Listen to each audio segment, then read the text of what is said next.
All right, you know that sound is the Unfiltered Band meets another episode of Unfiltered, episode number 83.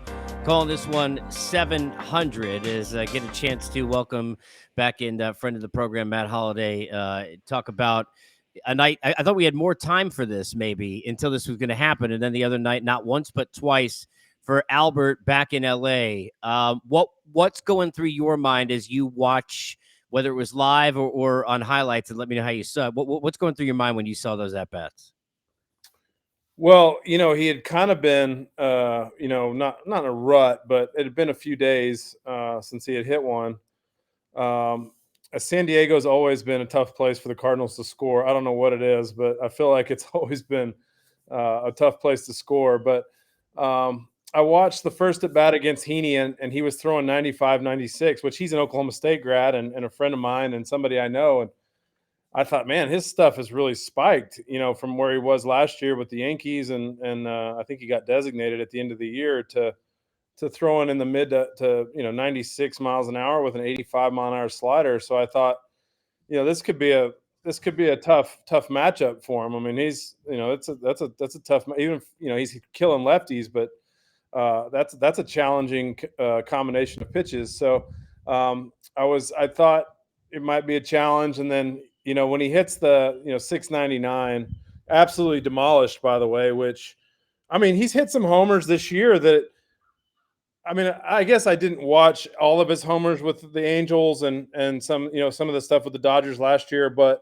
he's hit some homers this year that looks like peak Albert bat speed, like 455, 460 feet. The one last night at Dodger Stadium, a night game, 3/4 of the way up the bleacher, or whatever night that was, a couple nights ago, 3/4 of the way up the bleachers on the 699. And I was like, man, I mean, he's hammering balls. And then on 700, it looked like he it was a backup breaking ball.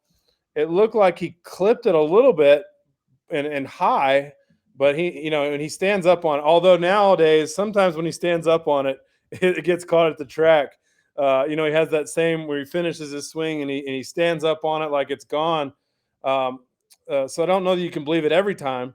But when he stood up on it, I thought, oh my gosh, he did it. Like, he hit another one and has done it tonight. And so just, exciting watching it. I'm thinking when he runs over to what turned out to be Adrian Beltre, I'm wondering who's he. I thought maybe it was his son AJ, or who is he veering right to go give the double high five to.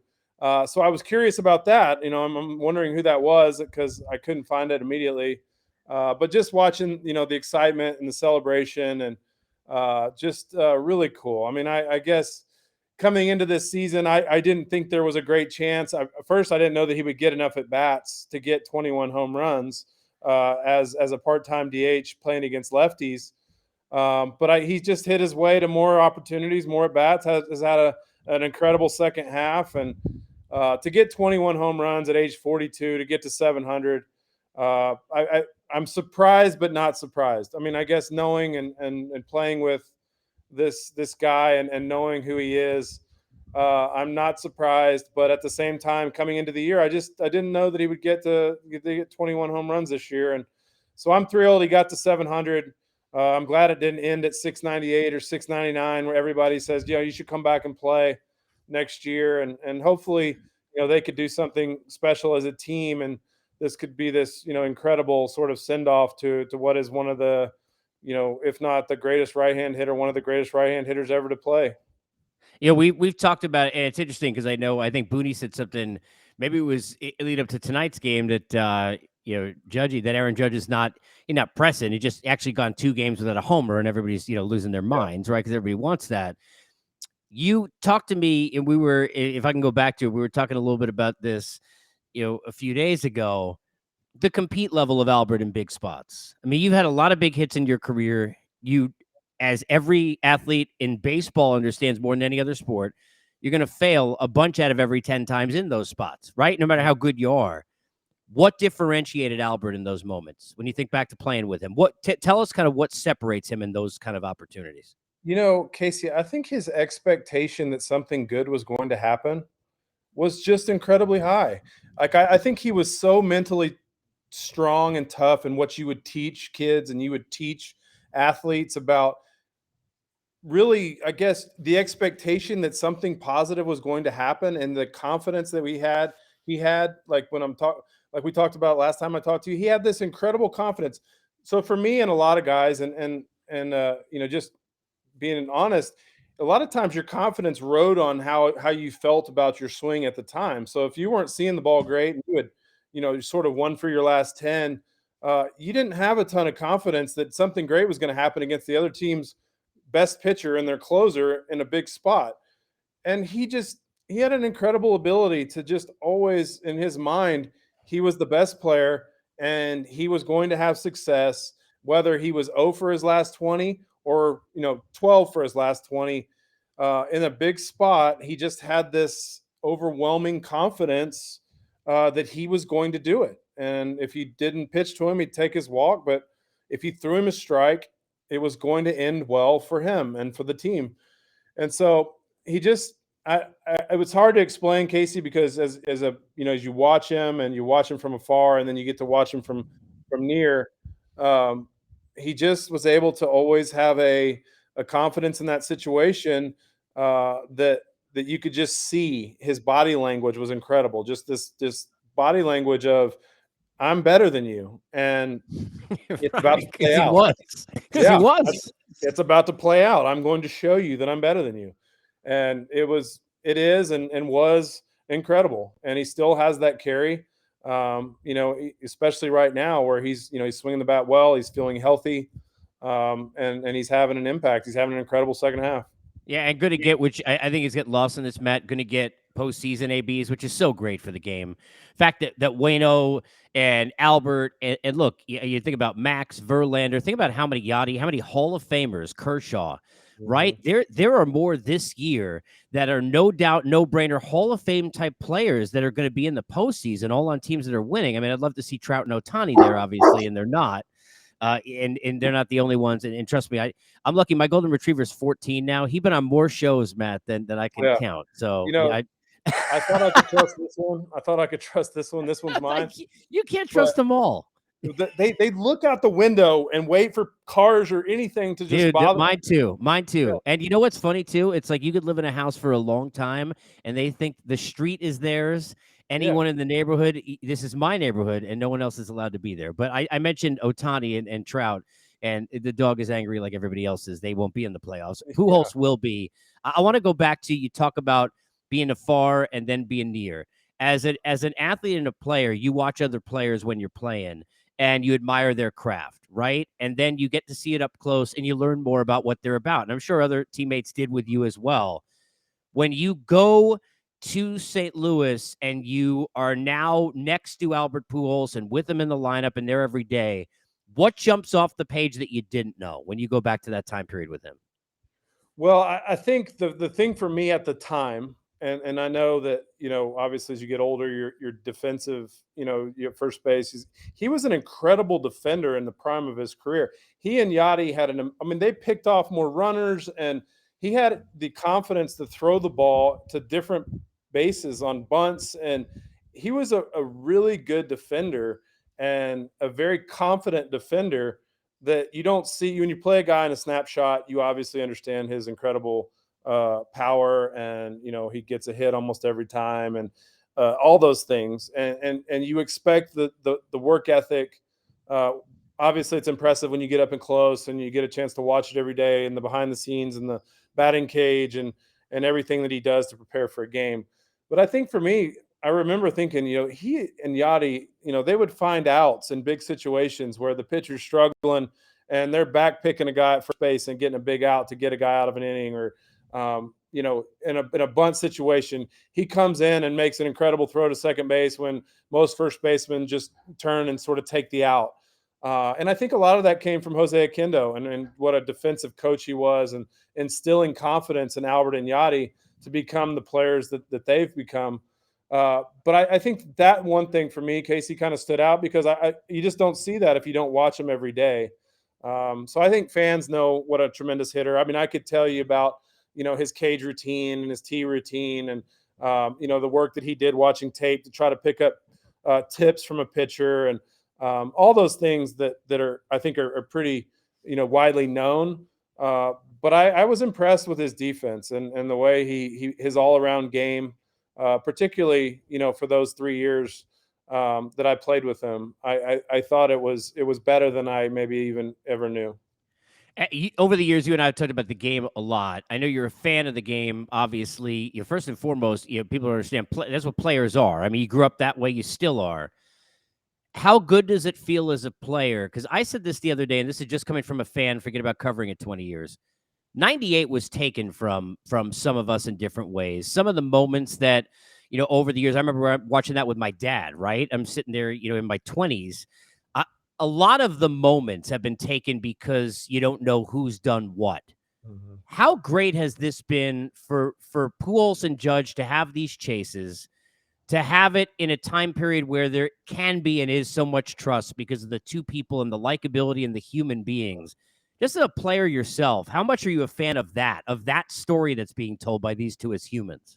This has been one of my favorite years just to follow. And when you talk about Otani, and I know that it's talked about to some degree, and if they were winning, I just think if he played in a bigger market, maybe an East Coast market where people were watching his games, but the combination of what Albert's doing to get to 700, obviously the season that Aaron Judge is having, and then to have a player like Shohei Otani who could be who's essentially this sort of $30 million hitter and this $30 million pitcher all in one.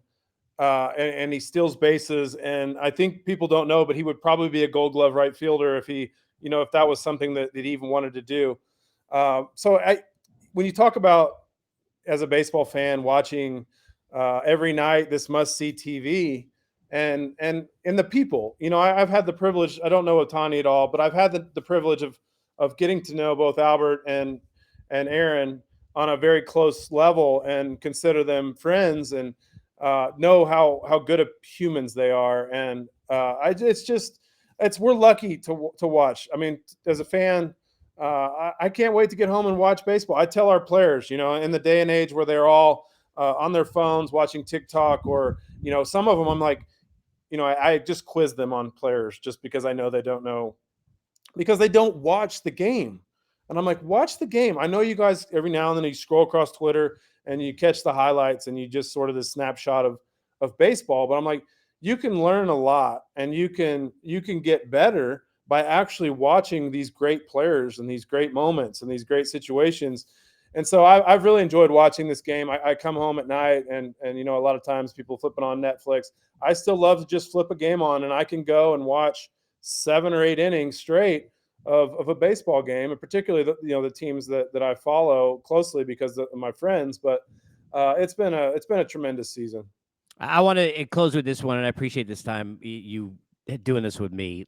I'd be remiss not to ask you because you sat there as part of a stretch, and I'm not going to get into of course, you touched home and everything went the way it should be, et cetera. But you went 21 and 22 days, was it, or whatever it was, in that run in '07. We're looking at some really interesting stretch runs here in this season where teams are really, trying to find their way. NL East is a battle, right? You've got the Orioles still pushing, the Brewers on the outside. When you go back to teams that failed in September runs you were on and the ones that were successful, what's the biggest difference? Well, I think you have to be playing well as you head in, but really to me it comes down to, I mean, you could have all the sort of momentum you could have, but if you have starting pitchers that are giving you zeros early in the game, and you have a group of hitters that use the big part of the field against tough pitching, to where when you get runners in scoring position, you cash them in. Those are the teams to me that win. That have a lineup that keeps some pressure on throughout the lineup. That 1 through 9, they have tough outs. I think I don't know, Casey. I wish could tell you that there's this sort of magic difference or magic bullet. I just don't think there is. I mean, I think obviously if you're rolling out DeGrom and Scherzer, Yeah. you feel really good about that, right? Yeah. Yeah. And so if you have dominant starting pitching and you have a lineup that has tough at bats against good pitching, I think you have a really good chance to win. Like when you look at the Dodgers and you look at the Astros, and you look at some of these teams that are winning a lot of games, they have really deep rosters. And I think sometimes you don't in short series you don't necessarily have to have that deep of a roster, but I think to win the World Series, you got to have guys contributing that maybe weren't expected, and you can't just solely count on your superstars to have these incredible series because it's not that easy. So I if I had to say, I'd say starting pitching and then and to sort of. But nowadays, I guess if you get through five, the dominant bullpen. So it's sort of I don't know. It's sort of You have the changed a right little. mix, right? Yeah, like over the last 5 years now, the starting pitching, if it's just gets you through five and you have a really good bullpen, you just bang, bang, bang. You bring in, these guys throwing gas. So I think there's, I don't know, Casey. That was a terrible answer to tell you that. I have No, no it's all idea. right.